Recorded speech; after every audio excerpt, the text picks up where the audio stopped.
오늘 저는 여러분과 함께 내 신앙의 7가지 축복이라는 제목을 가지고 은혜를 나눌까 합니다.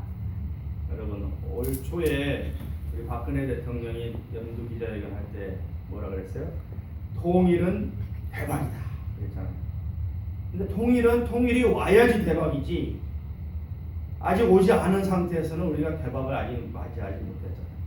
그러나 우리가 신앙생활하는 것은 이미 하나님께 대박을 받은 거야. 아멘. 그래서 흥부가 제비씨를 통해서 그냥 대박을 받은 것처럼 우리는 통일은 아직 안 와서 못 받았지만 우리의 삶 속에서는 하나님이 주신 축복을, 대박의 축복을 이미 받았다. 그 7가지를 여러분들하고 같이 은혜를 나누고자 합니다. 자, 우리가 받은 이 신앙의 축복은 첫 번째로는 그 아담의 죄로부터 우리가 완전히 벗어나서 하나님과 단절되었던, 영육혼이 단절되었던 것이 다시 이어지고 하나님의 자녀가 된 축복이 있잖아요. 그거 하나만 해도 대박의 축복이에요. 그 다음에 예수 그리스도께서 우리에게 주신 축복을, 십자가 보혈로 우리 죄를 다 대속하시고 또 부활하셔서 우리에게 주신 축복, 이것을 다 우리는 이미 받았잖아. 이미 받은 사람들이다. 그 다음에 이스라엘 백성들이 구약시대 보면은 다 하나님의 말씀을 순종하지 않아서 하나님의 축복을 잊어버렸잖아. 근데 이제는 우리 이방인이 누구를 통해서? 예수 그리스도를 통해서 이 이스라엘 백성들에게 주셨던 그 축복을 다 회복해서 받은 거예요. 이미 우리 이방인들이 이미 다 받았다. 그리고 가장 중요한 우리 영생 천국의 축복을 받았다. 이러한 것만 해도 엄청난 축복입니다. 그것을 구체적으로 저희가 한번 7가지 축복을 한번 생각해 보도록 하겠습니다. 첫 번째 축복은 나의 죄를 완전히 사해 주신 것. 이게 첫 번째 축복이에요. 한번 따라해 보세요. 나는 나의 죄가 깨끗하게 치유됐습니다. 나의 죄가 완전히 사해지고 치유된 것이 첫 번째 축복이에요. 그래서 예수 그리스도의 피로 인해서 우리의 죄가 완전히 십자가에서 속량이 됐다. 속량이 됐다 그러는데, 이것은 하나님의 위대하신 계획인데, 하나님은 사랑의 하나님이기 때문에 이 사랑만 있으시면 우리 인간들을 처벌하지 못하셔요. 그러나 하나님은 무슨 하나님이에요? 공의의 하나님이죠. 공의의 하나님이기 때문에 또 인간의 죄를 처벌을 안 하시면 안 되는 상황이에요. 안 하실 수가 없어요. 그러면 사랑의 하나님이시고 공의의 하나님이신데, 이 사랑을 하자면 전 인류를 그냥 죄 속에서도 다 사랑하고 살려줘야 되고, 이 공의를 드러내시고 하면 전부 다 죽여야 되는 거예요. 의인은 없나니 하나도 없다 그랬잖아요. 모든 사람이 죄를 범하였음에 그 누구도 천국을 소유할 자가 없다 그랬다. 그러면은 공의의 하나님만 있으시다면 이 인류는 전부 죽어야 되는 거예요. 마치 노아의 홍수 때 전부 죽였던 것처럼. 이 극하고 극의 정반대되는 것을 하나님은 절묘하게 이 두 개를 둘 다 성취하셨어요. 뭐를 통해서? 예수 그리스도께서, 하나님이신 예수 그리스도께서 직접 인간의 몸으로 오셔서 하나님의 사랑으로 대신 십자가에 모든 사람의 죄를 하나님이 짊어지고 대신 죽으심으로 인해서 사랑도 성취하고 그 다음에 속죄, 속량도 성취하고, 이 절묘한 조화를 우리는 감사해. 이 우리의 죄가 완전히 100% 깨끗하게 다 죄사함을 받았다는 것이 우리의 첫 번째 축복이에요.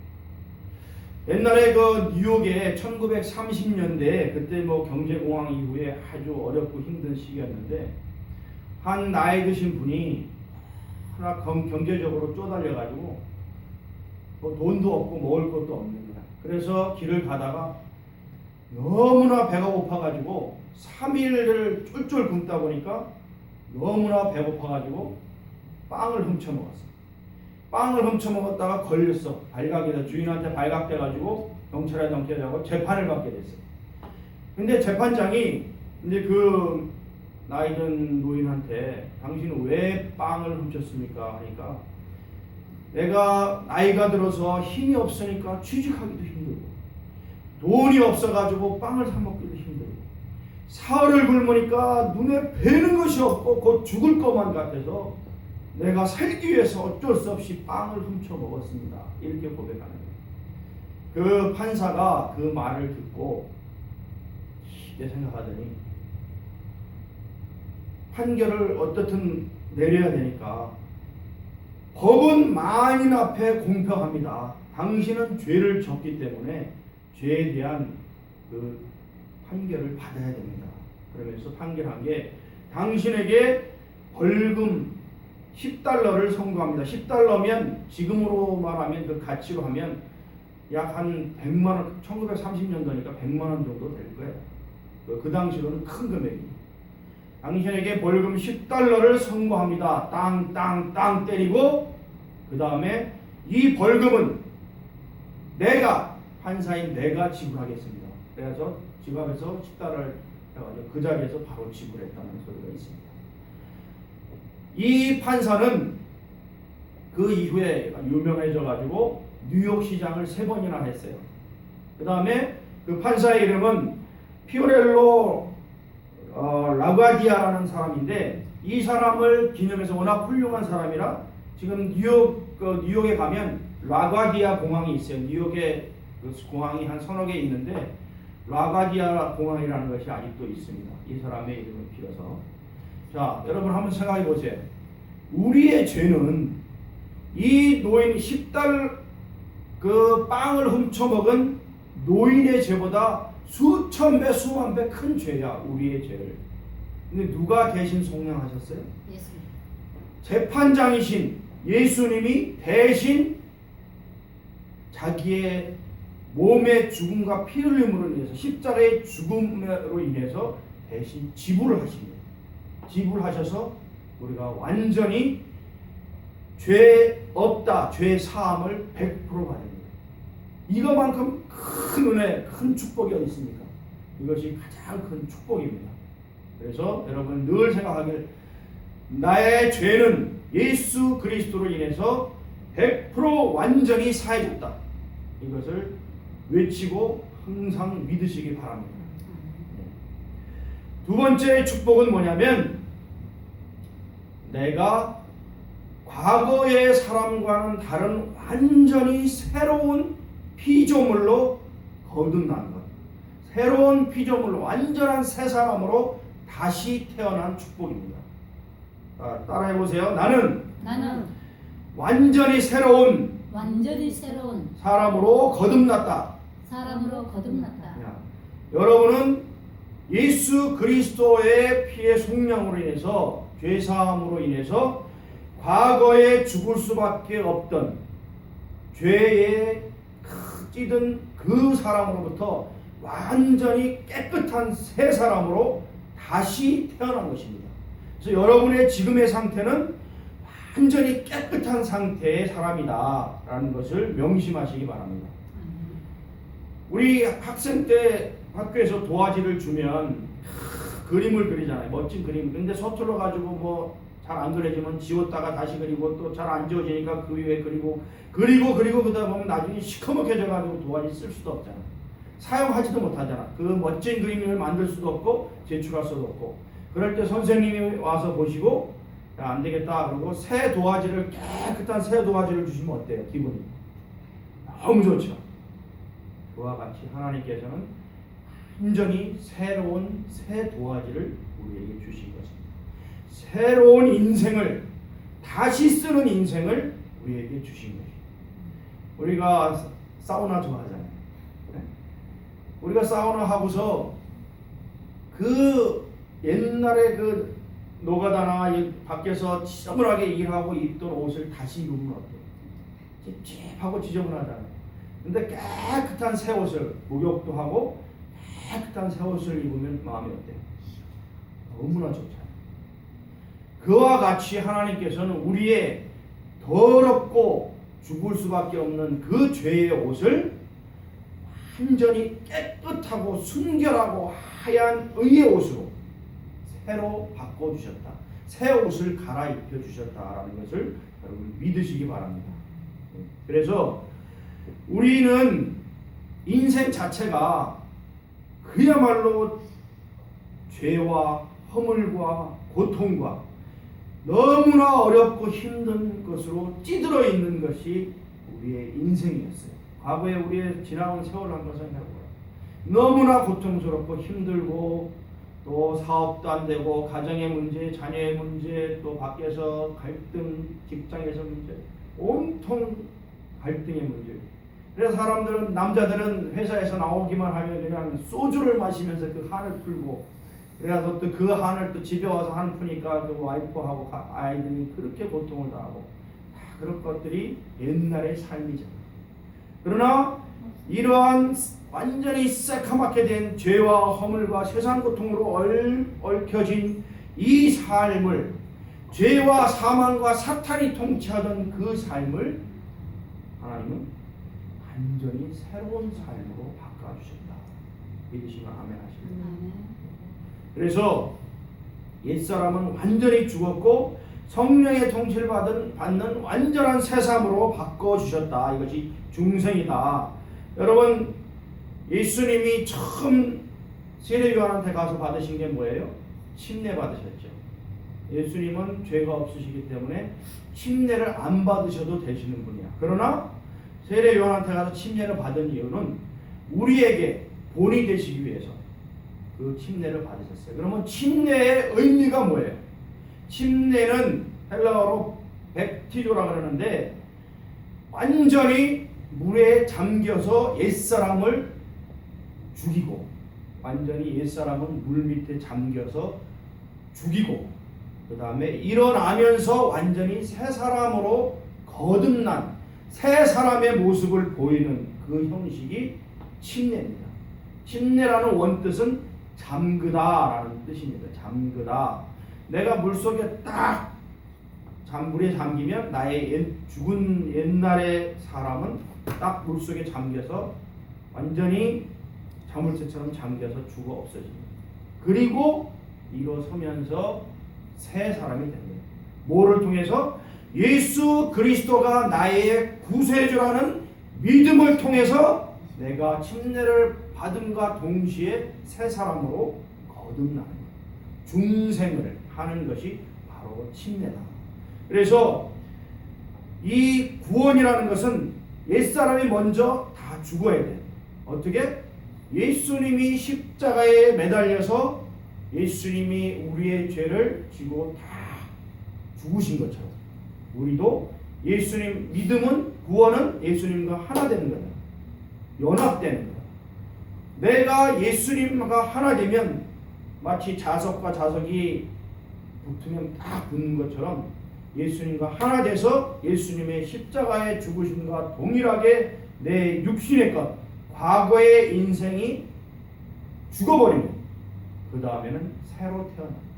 그것이 바로 옛사람이 죽는 것이다. 그래서 우리 옛사람이 어떤 사람이었어요? 첫 번째는 온갖 죄와 허물로 얼룩진 옛사람이었어요. 두 번째로는 죄와 사탄과 사망이 우리를 지배하던 옛사람이었어요. 세 번째는 하나님의 진노와 심판을 피할 수 없는, 죽을 수밖에 없는 옛사람입니다. 그 옛사람이 어디에? 물속에 다 잠겨서 없어져버려요. 십자가에 죽은 것처럼 죽어 없어집니다. 그 다음 단계가 새 사람으로 거듭나는 거예요. 새 사람은 어떤 사람이에요?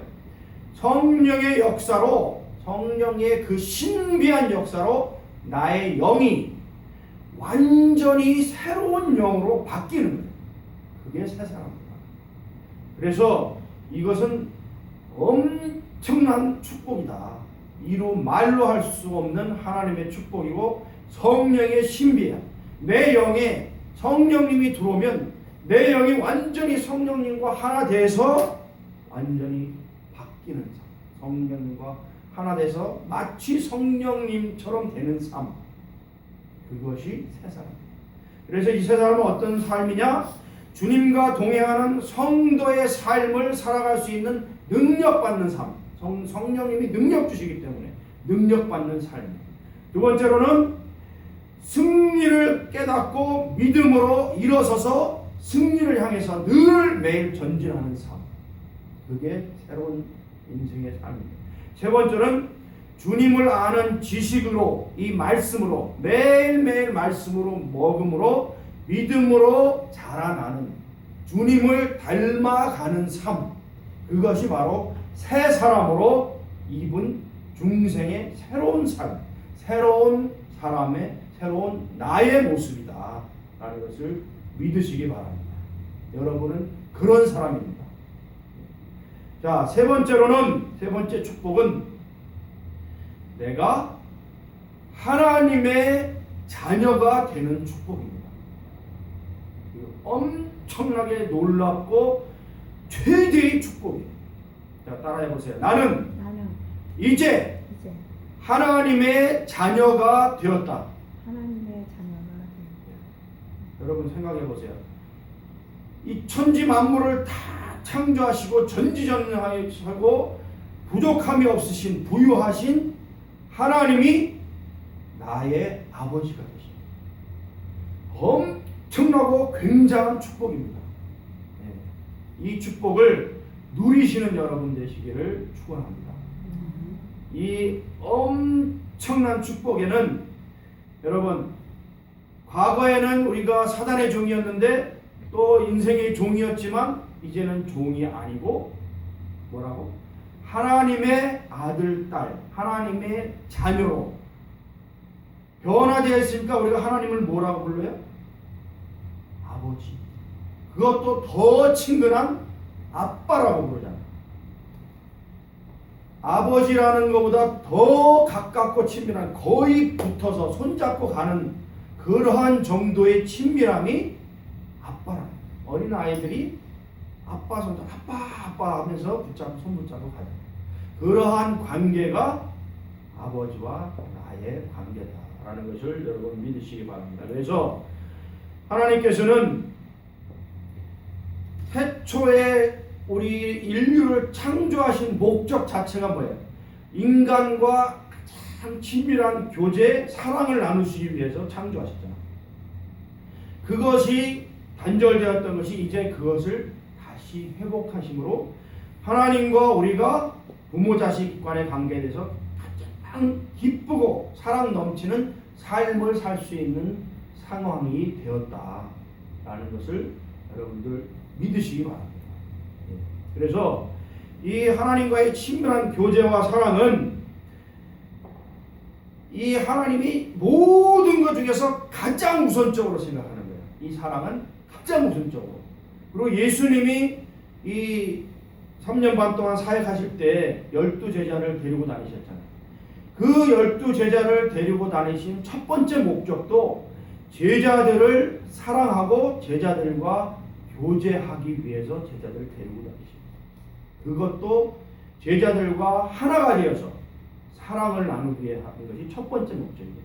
두 번째 목적은 예수님 다시 가신 후에 성령으로 복음을 전파하도록 예수님의 사역을 닮은 사역을 하도록 하기 위해서 했던 것이다. 그래서 이 사랑을 나누는 것이 그렇게 중요하다. 그래서 이 신앙 서적에 보면 아빠라는 단어는 옛날 이스라엘 백성이 그 아버지한테 유산을 상속할 때 쓰는 단어가 이 아빠라는 단어예요. 이 아빠라는 단어를 사용해서 유산을 상속할 수 있었다, 이렇게 서적에 나와요. 그래서 우리도 이 아버지라는 이 호칭으로 우리는 뭘 받는다? 하나님의 엄청난 상속을 받는 거예요. 상속이 뭐예요? 이 세상의 모든 하나님의 축복과 모든 인도하심과 모든 새롭게 하심과 모든 것을 다 받고 또 하늘나라 천국의 축복을 영생 축복을 받는 그 상속을 우리가 받는 거예요. 세상 그 어느 것과도 바꿀 수 없는 엄청난 상속을 우리는 받는 거예요. 그 상속자가 되었다는 것을 믿으시기 바랍니다. 그래서 이 아빠 아버지라는 것이 엄청난 말인데 우리 주기도문 처음에 하면 뭐라 그래요? 주기도문 처음 구절이 뭐예요?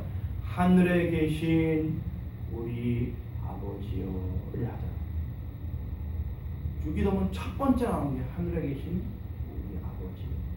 다시 말하면 하늘에 계신 나의 아버지요, 하늘에 계신 나의 아빠요 하고 기도하자.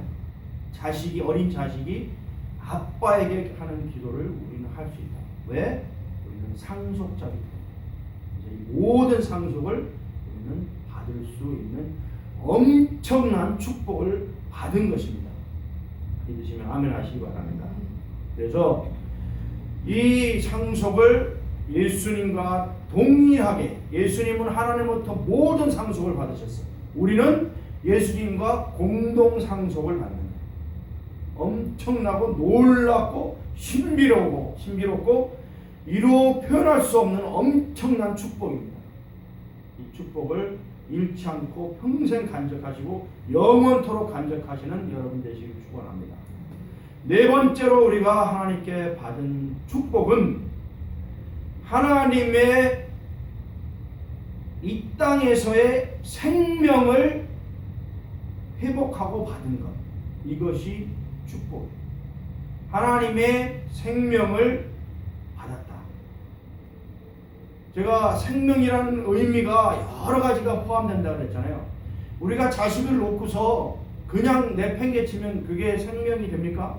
길거리에 가서 굶어 죽을 수 있지, 겨울에는 얼어 죽을 수 있지. 그러나 자식을 낳으면 어떻게 어려서부터 극진하게 먹이고 재우고 입히고 씻기고 그 생명이 유지하도록 돌보고 그 장성할 때까지 돌보자. 우리나라는 특별히 사랑이 더 많아가지고 대학교 졸업하고 직장 다녀도 아이들을 돌보더라고. 엄청난 사랑이야. 우리나라 사람들은 이 하나님의 사랑을 정말 잘 깨달을 수 있는 사람들이에요. 외국은 그렇지 않아요. 제가 미국에도 살아보고 캐나다도 살아보고 유럽에도 살아보고 했는데 거기는 딱 고등학교까지는 끝이야. 부모가 책임이. 대학교부터는 학비도 자기들이 벌어서 가요. 대학교부터 독립하지 않으면 집에서 쫓아버려요. 그리고 아이들 자체가 학교에서의 분위기가 자기가 대학생인데도 불구하고 부모의 의존을 받고 있으면 그것에 대해서 너무나 부끄러워해. 유럽이나 미국이나 캐나다의 또 호주의 아이들, 그들의 삶이 그래요. 근데 우리는 어떻게 요즘 신문 보니까 아니 대학 졸업할 때까지 돌보는 건 물론이고 취직할 때까지 돌볼 뿐만 아니라 결혼시킨 이후에도 요즘 부부간의 갈등이 뭐냐면 시아버지 시어머니가 이쪽에 며느리한테 계속 전화해서 뭐라 그러고 똑바로 하라 그러고 또 이쪽에 친정 시어머니 시아버지가 이 사위한테 계속 전화해서 너 똑바로 하라고 그 갈등 때문에 못 살겠대. 신혼부부들이. 그 정도로 우리 그 한국 사람들은 사랑이 너무 넘쳐서 탈이야. 아무튼 하나님의 생명이라는 것은 하나님의 공급하심, 보호하심, 인도하심, 함께하심, 그리고 하나님이 살아계셔서 우리의 삶에 주관하시는 실제적으로 나타나는 역사의 모든 것, 그리고 우리가 성경 속에서 우리에게 주신 우리의 삶 속에 실현되는 성경의 말씀 모든 것이 하나님의 생명이에요. 그것이 생명이에요. 근데 우리가 누림의 축복에 대해서 늘 얘기했잖아요. 소유하면 뭐하냐. 옛날에 그 유명한 철학가가 쓴 책이 있어요. 에릭 프롬이 소유냐 삶이냐 이런 책을 썼어요. 그 말은 뭐냐면 사람이 돈이 뭐 몇백억 있고 몇 조가 있으면 뭐하냐. 그 삶 자체를 누리지 못하면 가치가 없다. 우리도 마찬가지예요. 우리가 돈이 많은 것보다도 이 상태에서의 하나님이 생명을 주신 이 삶, 하나님이 인도하시고 함께 하시는 이 삶을 누리는 축복, 이것이 엄청난 거예요. 그래서 여러분 모두에게 누림의 축복이 있기를 주님의 이름으로 축원합니다. 그래서 이 하나님의 생명의 회복 중에 첫 번째는 자녀에게 유업을 주셨는데, 이 유업이 여러 가지 있어요. 우리가 아버지가, 아빠라고 부르는 아버지가 자녀를 케어하는 이 모든 것이 자녀에게 주시는 거예요. 거기 어떤 게 있냐면 자녀의 필요를 아시고 모든 것을 미리 아시고 주시는 것. 하나님도 자녀된 우리에게 우리가 필요하다는 것을 이미 아시고 다 예비하시고 주시는 분이시다. 여러분 성경에 분명히 나오잖아요. 너희가 무엇을 먹을까, 무엇을 마실까, 무엇을 입을까 걱정하지 마라. 너희가 악한 자라도, 악한 부모라도 자식에게 좋은 것을 줄 줄 알거든 하물며 좋으신 너희 아버지께서, 아빠께서 너희에게 좋은 것 주지 않겠느냐. 걱정하지 마라. 그런 분이시다. 모든 필요한 것을 준비하고 예비하시고 주시는 분이시다. 그리고 두 번째는 자녀의 기도를 들으시는 분이시다. 예수님이 뭐라 그랬어요? 너희는 이방인들이 기도하는 것처럼 중언부언해서 기도하지 마라. 이미 내가 다 안다. 이미 내가 다 안다. 단지 너희는 이같이 기도하라고 주기도문을 주셨잖아. 그래서 우리가 늘 주기도문을 드리는 거 아니에요. 그 첫 번째가 하늘에 계신 우리 아버지부터 해서 주기도문을 드린다. 그래서 여기 마태복음 보면은 너희는 구하라, 찾으라, 두드리라. 예수님께서 우리에게 그러면 너희는 구할 때 얻을 것이고 두드릴 때 열릴 것이고 찾을 때 너희가 찾을 것이다. 이방인들처럼 그렇게 구하지 말고 하나님께 직접 기도하고 구하라. 너희의 기도는, 이 구하고 찾고 두드리는 모든 기도는 내가 다 듣겠다. 다 듣고 전부 다 이루어 주겠다. 단지 이루어주는 시기는 하나님께서 조절하시는 거예요. 당장 기도의 소원을 들어주실 수도 있고 우리의 상황과 처지를 잘 아시기 때문에 몇 주나 몇 개월 뒤에 이루어주실 수도 있고 몇 년 뒤에도 이루어질 수 있어요. 그러나 하나님께서 약속하신 것은 반드시 너희가 기도하는 것은 이루어 주신다. 너희가 땅에서 매면 하늘에서도 매일 것이고 너희가 땅에서 풀면 하늘에서도 풀린다. 너희 기도는 반드시 상달된다. 그렇게 말씀하셨어요. 약속하셨다. 믿으시기 바랍니다. 세 번째로는 자녀의 삶을 모든 것을 주관하셔서 모든 것이 합력해서 선을 이루고 좋게 만드시는 하나님. 왜냐하면 모든 우리의 삶을 아시는 분이기 때문에 좋은 거, 나쁜 거, 괴로운 거, 슬픈 거 모두를 다 합력해서 결과적으로는 합력하여 선을 이룬다는 말씀처럼 모든 것을 결과적으로 좋게 만드십니다. 우리가 과거에 괴롭고 힘들고 고통스러웠던 것, 개인적인 것, 자녀의 것, 또 부부간의 문제, 사업의 문제 다 통틀어서 이제는 모든 것을 합력해서 좋게 만드시는 분이시다. 라는 것을 믿으시기 바랍니다. 그 다음에 네 번째로는 하나님께서는 자녀들의 삶을 빚어가신다. 인도해 가시고 빚어가신다. 빚어가신다는 것은 우리가 그릇을 만들어서 연단을 하기 위해서는 어떻게 그릇을 만들고 말리기도 하지만 그 다음에는 화롯불에 엄청난 풀무불에 집어넣잖아요. 뭘 하기 위해서?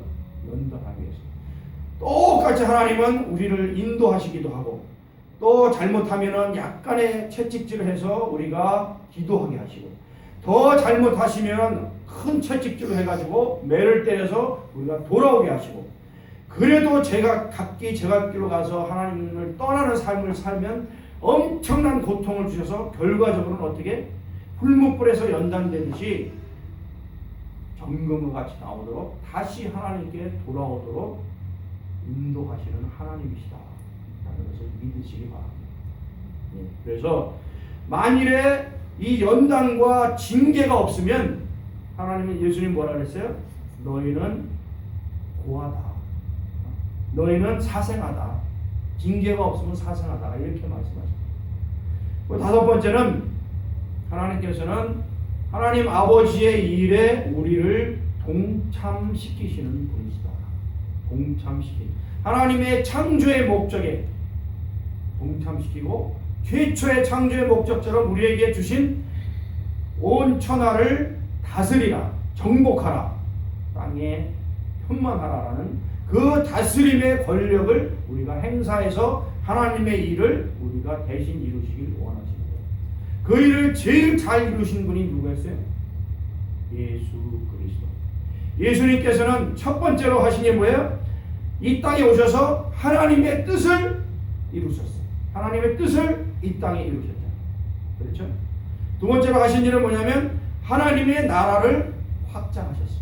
제자들을 통해서 예수님 본인 스스로 복음을 전파하셨지만 제자들을 통해서 또 요한과 또 사도 바울을 통해서 전 세계로 복음이 전파되도록 이렇게 하셨다. 그래서 하나님의 뜻을 이루고 하나님의 말씀을 하나님 나라를 확장하고 그 다음에 마지막으로 예수님께서 한 것은 그 모든 일을 통해서 뭐랬어요? 하나님께 영광을 올려드렸죠. 영광을 올려. 이 일을 가장 잘하신 분이 예수님입니다. 하나님의 뜻을 이루고 그 다음에 하나님 나라를 확장하고 하나님께 영광 돌리는 그 삶을 우리는 하나님의 자녀로서 그대로 배워서 그대로 가야 되는 의무가 있다라는 것을 믿으시기 바랍니다.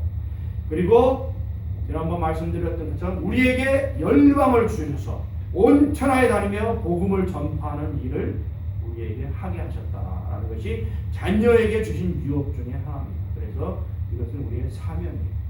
하나님께 받은 은혜를 영혼 구원을 이렇게 나가서 하는 것이 우리의 사명입니다. 또 이러한 하나님의 생명을 이 땅에서뿐만 아니라 하나님의 나라, 하나님의 나라가 뭐예요? 천국이잖아. 천국. 천국을 하늘에도 만드셨지만 이 땅에도 만드셔서 우리에게 주셨다. 그것도 하나님의 큰 생명의 축복이다. 그래서 천국이라는 것은 하나님의 나라라는 것은 어떤 물질적으로 보이는 이런 세계 그거를 넘어서 하나님의 주권적인 통치하에 있는 것이 그것이 하나님의 나라예요. 그것이 천국입니다. 근데 이 땅에는 두 단계로 천국이 임하도록 하나님께서 역사하세요. 첫 단계는 예수님이 초림하심으로 인해서 예수님이 오셔서 회개하라 천국에 가까웠노라 하며